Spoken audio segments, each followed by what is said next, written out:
사랑합니다. 성도 여러분, 화요일입니다. 말씀이 힘이 되고 말씀이 능력이고 또 기도할 때 특별히 강청하여 종말을 바라보며 기도하고 삶을 살아갈 때 하나님의 인정과 하나님의 은혜와 하나님의 축복이 넘치리라 믿습니다. 자, 말씀 봅시다. 어제와 같은 본문 누가복음 18장 1절부터 8절 말씀입니다. 예수께서 그들에게 항상 기도하고 낙심하지 말아야 할 것을 비유로 말씀하여 이러시되 어떤 도시에 하나님을 두려워하지 않고 사람을 무시하는 한 재판장이 있는데 그 도시에 한 과부가 있어 자주 그에게 가서 내 원수에 대한 나의 원한을 풀어주소서 하되 그가 얼마 동안 듣지 아니하다가 후에 속으로 생각하되 내가 하나님을 두려워하지 않고 사람을 무시하나 이 과부가 나를 번거롭게 하니 내가 그 원한을 풀어주리라. 그렇지 않으면 늘 와서 나를 괴롭게 하리라 하였느니라. 주께서 또 이러시되 불의한 재판장이 말한 것을 들으라. 하물며 하나님께서 그 밤낮 부르짖는 택하신 자들의 원한을 풀어주지 아니하시겠느냐? 그들에게 오래 참으시겠느냐? 내가 너희에게 이르노니 속히 그 원한을 풀어주시리라. 그러나 인자가 올 때에 세상에서 믿음을 보겠느냐 하시니라. 아멘. 우리는 신앙생활을 하면서 강청기도라는 말을 들어봤을 거예요. 특별 새벽 기도회를 하거나 철야 기도회에서 끝까지 부르짖으십시오.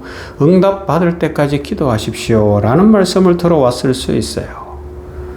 그러면서 오늘 누가복음 18장 1절부터 8절 말씀이 그 강청 기도의 대표적인 본문으로 사용되고 있는 것도 사실입니다. 끈질기게 불의한 재판장을 찾아가는 과부의 모습, 그리고 지쳐서 들어주는 재판장의 모습. 하나님께서도 계속 기도하면 결국 우리의 기도에 응답하실 것이다. 그래서 하나님이 감동하실 때까지, 마음 바꾸실 때까지 기도해야 된다라고 생각할 수도 있어요. 물론 예수님께서도 낙심하지 말고 기도하라고 말씀하셨습니다. 그런데 우리가 여기서 한 가지 질문해야 될 것이 있어요. 과연 예수님께서는 하나님을 귀찮게 만들려고 이 비유로 이야기하신 것일까요? 하나님이 불의한 재판장처럼 막 지쳐서 억지로 안 들어주고 싶지만 들어주고 싶게 만들어라, 이런 이야기일까요? 하나님이 불의한 재판장인가요? 아니죠. 우리 아버지시거든요. 그러면 여기에 뭔가 숨겨진 더 깊은 이야기가 있겠죠. 여러분, 강청기도는 저는 참 좋아해요. 왜냐하면 우리가 살아가면서 피조물인데 창조주 되신 하나님 앞에 간절히 매달려야죠. 구하고 또 구하고 구해야죠. 기도해서 응답받지 않고 어떻게 살아갈 수가 있겠습니까? 하나님께서는 포기하지 않고 기도하는 자녀를 사랑하십니다. 성경 곳곳에서도 낙심하지 말고 기도할 것에 대해서 말씀합니다. 그런데 오늘 본문은 그렇게 간절히 기도하는 것에서 한 걸음 더 들어가서 하나님을 설득하려고 하지 말고 뭔가 본질을 붙잡으라는 것을 찾을 수 있다면 정말 좋겠죠.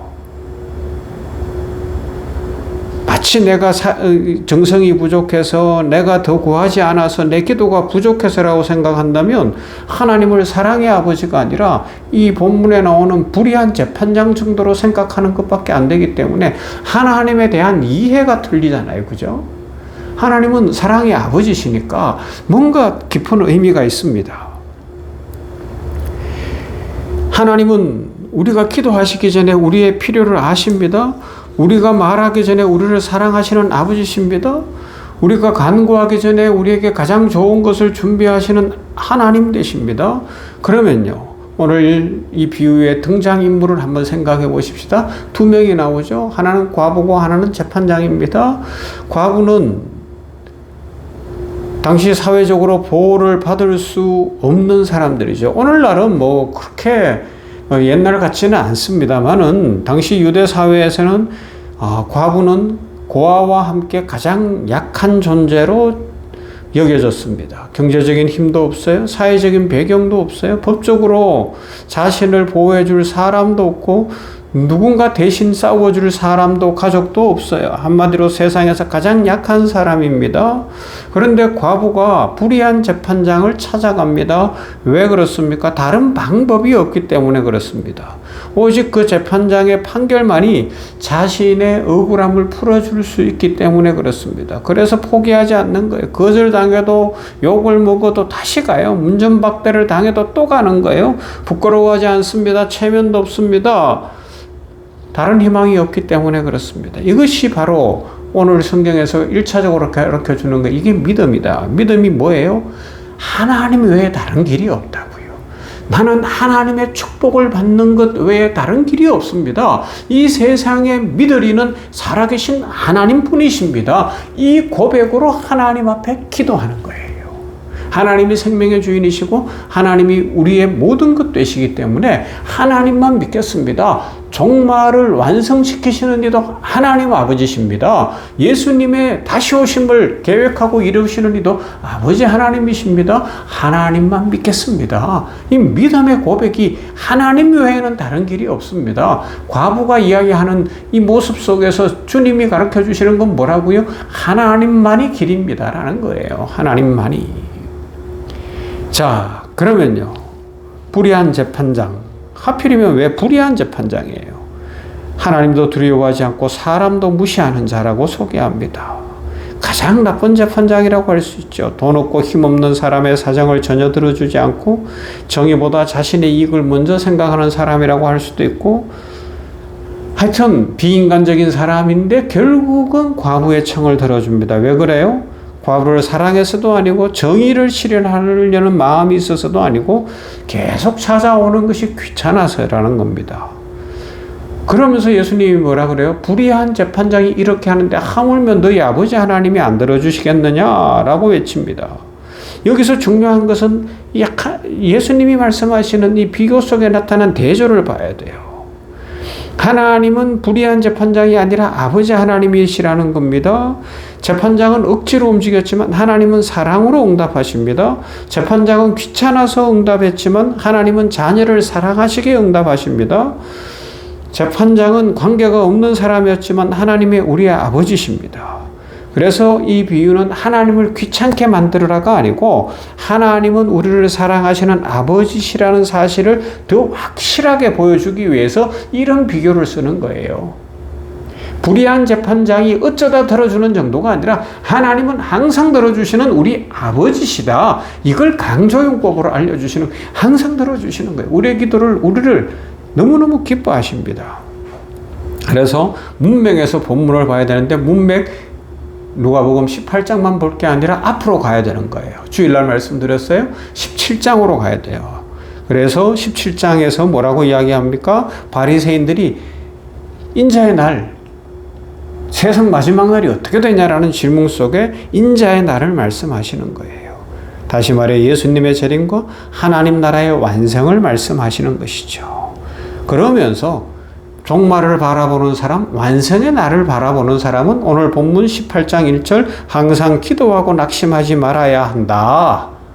종말이 더딘 것 같아도 종말이 오기 전에 온갖 고난과 어려움이 있어서도 포기하지 말고 세상에 이 불의한 재판장처럼 세상 사람들이 교회를 공격하고 성도를 공격하고 너는 왜 그렇게 안 되냐 비아냥거리고 온갖 어려움이 온다고 할지라도 하나님은 사랑이시고 아버지 되시니까 하나님만이 진정한 완성자 되시고 믿음의 주가 되시기 때문에 하나님만 믿고 끝까지 종말을 바라보며 영원을 사모해라, 이 말씀을 하고 있습니다. 재림이 더딘 것처럼 보일 때가 있어요. 세상이 약해질 때입니다. 믿음을 지키기 어려울 때입니다. 핍박과 고난 속에서 하나님 나라를 기다리기 힘들어질 때가 있죠. 그때에 낙심하지 말고 끝까지 기도하고 신앙을 지키라고 말씀하고 있습니다. 그래서 오늘 본문은 네가 원하는 소원을 끝까지 정성을 모아서 아뢰라가 아니고 끝까지 믿음을 지키라는 말씀이죠. 끝까지 하나님 나라를 바라보며 끝까지 주의 약속을 붙들라는 것입니다. 그래서 강청기도의 본질은 하나님을 설득하는 것이 아니고 하나님의 주신 약속의 말씀을 끝까지 붙드는 거예요. 하나님의 뜻을, 마음을 바꾸는 것이 아니라 하나님의 약속을 붙드는 것이죠. 그래서 나의 믿음을 끝까지 지키는 거예요. 기도하는 동안에 환경이 당장 안 바뀔 수 있어요. 종말론적으로 지금 세상이 더 악해지고 있습니다. 그러나 기도하는 사람은 변합니다. 낙심하던 사람이 소망을 품고 두려워하던 사람이 담대해지고 흔들리던 사람이 다시 일어나게 되고 그리고 이 고난과 어려움을 이기며 살아가게 되는 것입니다. 기도는 믿음입니다. 하나님이 선하신 분임을 믿는 것이죠. 하나님이 가장 좋은 것 주시는 아버지이심을 믿는 것입니다. 그리고 하나님의 시간이 가장 정확하다는 것을 믿는 것입니다. 그래서 주님은 말씀하십니다. 오늘도 기도하지 말고 기도하면 항상 기도하고 낙심하지 말아라. 기도하지 않으면 안 되고요. 기도하면서 항상 기도하고 낙심하지 말아라. 끝까지 하나님을 신뢰해라. 끝까지 하나님의 약속을 붙들어라. 끝까지 믿음을 잃지 말아라.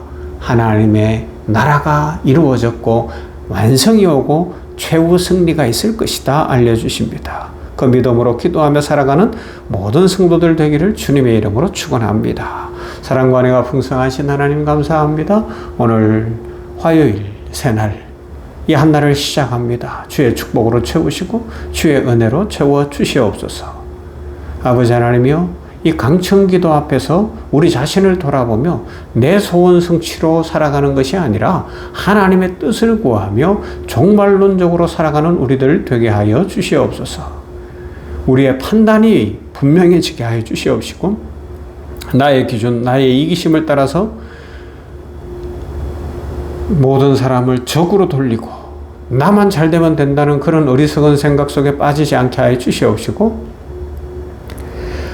하나님 안에서 사랑하고 용서하고 축복을 나눌 수 있는 인생으로 이 종말론적으로 살아가며 세상이 악하고 주님 오시는 날이 더딘 것 같으나 분명히 때가 있음을 믿고 오늘도 믿음의 용사로 살아가게 하여 주시옵소서. 우리 성도들 가정을 기억하시고 가정에 있는 기도의 소원을 이루시되 그 기도의 제목들 속에서 자신의 믿음을 돌아보게 하시고 주님의 말씀처럼 네가 무엇을 구하느냐, 우리 마음에 있는 욕망의 중심을 꿰뚫어 보시는 주님의 질문 앞에서 나 자신의 욕망의 중심을 꿰뚫고 하나님 앞에 내가 변하고 새로워져서 진정 믿음으로 하나님의 축복을 누리며 살아갈 수 있도록 오늘도 복을 내려 주시옵소서. 성도들의 가정에 평강 주시고 건강 주시고 또 길을 열어주시고 충만케 하옵소서. 예수님 이름으로 기도하옵나이다. 아멘. 찬송합시다. 542장입니다. 구주 예수 의지함이 힘이 기쁜 일입니다.